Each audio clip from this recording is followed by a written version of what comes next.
If you are a fan of landscape, food and wine, you are going to love Tuscany. You are going to see beauty. This is awesome. And you're going to taste beauty. Buonissimo. What more do you want? Welcome to my Tuscan retreat.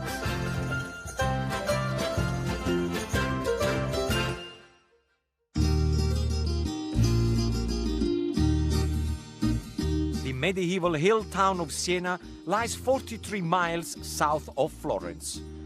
Behind me is the oldest bank in the world, Monte dei Paschi di Siena. This bank was open in 1472 and still today is open. And if you're wondering why it's that big, it's because all the pennies I have been saving in the last 30 years, they are all here. Siena's central square is the Piazza del Campo. The ground is paved with a fishtail design to resemble the folds in the Virgin Mary's clock. And this place is also very special to me because the first ever holiday I did with my mom and dad and my sister was right here in Siena. Now, if you wonder what do I do for 6 months of the year when I'm in Italy, this. I've come to Pasta Fresca Siena to find out about the local delicacies they have to offer. Buongiorno! Buongiorno! Come va? Bene! Tutto bene? Lei? E là che stiamo facendo? Questi sono i nostri Pici toscani. Pici? Sì, certo. Lucia said, this is a specialty from Siena. I would like to find out what sauce goes with this Pici. Cacio e pepe. She said cacio e pepe, which is pecorino cheese and black pepper. Sì. That's it. Basta. Se rimane l'anima dentro, praticamente il cuore. She's telling me, be very careful when you cook the Pici pasta, because if you undercook them, they're going to be very hard. If you overcook them, it's going to be a mess. Grazie, Lucia. Ciao, grazie. And I can't believe she's telling me how to cook pasta.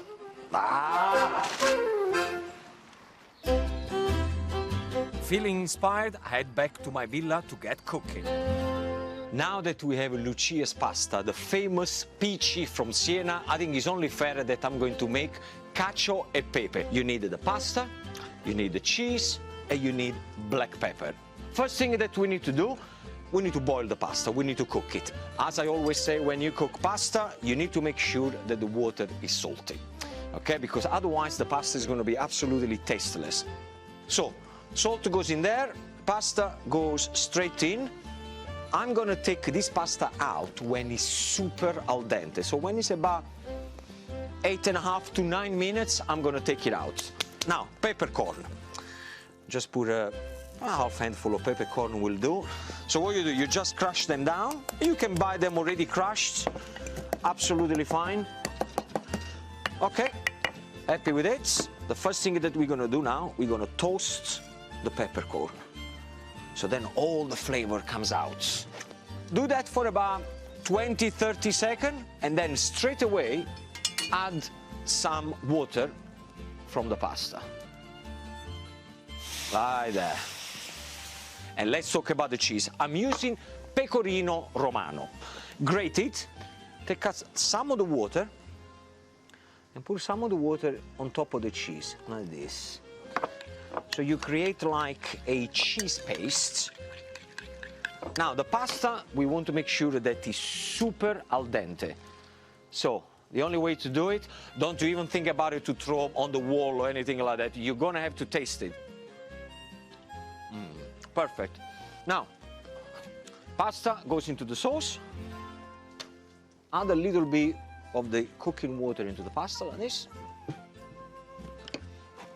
And keep stirring. Okay, happy with this? Now, at this point, what you want to do, the cheese sauce that we prepared, switch off the heat. Now is the time to add the cheese. And now what you have to do is start to mix the cheese and the pasta together. This is the sound that you want to hear. Bellissima. Then, very simply, straight into the plate. Gonna get some of the sauce on top.